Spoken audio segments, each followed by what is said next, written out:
will burn the incense on the altar.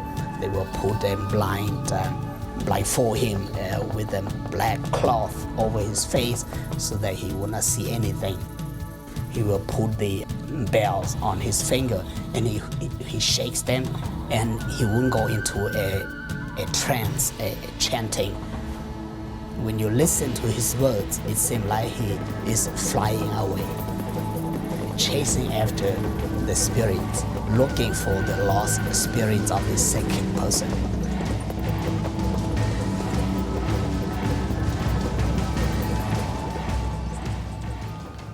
Hmong people live their life depending on the leadership of the shaman.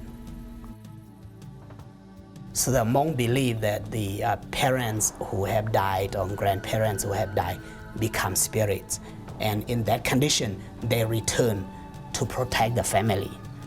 Because of that, they have an altar in the house that they constantly burn incense, and they believe that the spirits of their dead might be dwelling there.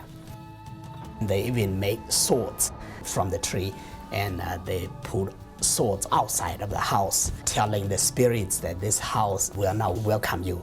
If you come in, then we might have to use the sword to chase you out. And a Hmong person who is not Christian would not dare to take the altar out and burn, or to take any of the fetishes in the house out and burn. The spirits will actually kill him. We have seen that. So it would not be good just to mess with the spirits. The spirits are real, and you can only do that if you are believers in Christ and you go in the name of Christ. 1949, Ted and Renoff was sent to Siang Kwang, the first missionary to the Hmong. And he wrote to Edward Rolfe in Luang Prabang that, well, I need someone to help me to distribute the tracts, the pamphlets to the people. And Edward Rolfe said all the students are sent to their villages except one by the name Nai King. Nai King arrived in the small town of Siang Kwang, and they found a house across the street, and it was known as the haunted house. So he decided to put Nai King in there. And in that same street lived a Hmong shaman by the name Boya Tao. And Boya was watching to see whether Nai King's god was more powerful than the spirits in the house. At that same time, Mr. Boya has a cousin who served with the French military, but his wife stayed with Boya. When Zhu Sang returned to visit his wife, Boya said, "Your wife has been sick, and I have done all I could to save her, but she's failing, and we cannot do anything to help." At the same time, I have been watching Nai King and a white man who live in town, and they said that they come here to teach about Hotai Yesu. Hotai Yesu means the God, Jesus. So why don't we go and call them?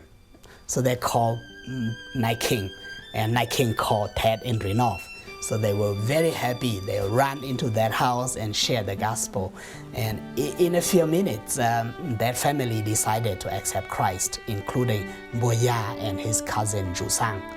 And Zhu Sang's wife was miraculously healed.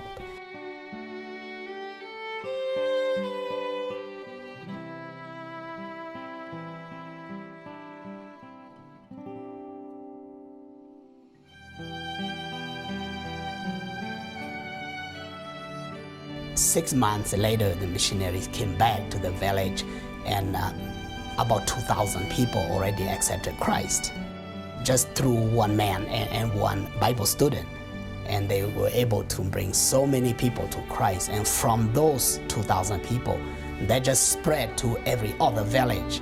And within a few years, thousands upon thousands of Hmong people have accepted Christ. So that is how I call them a people movement among the Hmong in those years. Too many people came. asking for missionaries, asking for evangelists to go to their villages. And the missionaries had to turn them down because the missionaries just could not handle those too many requests.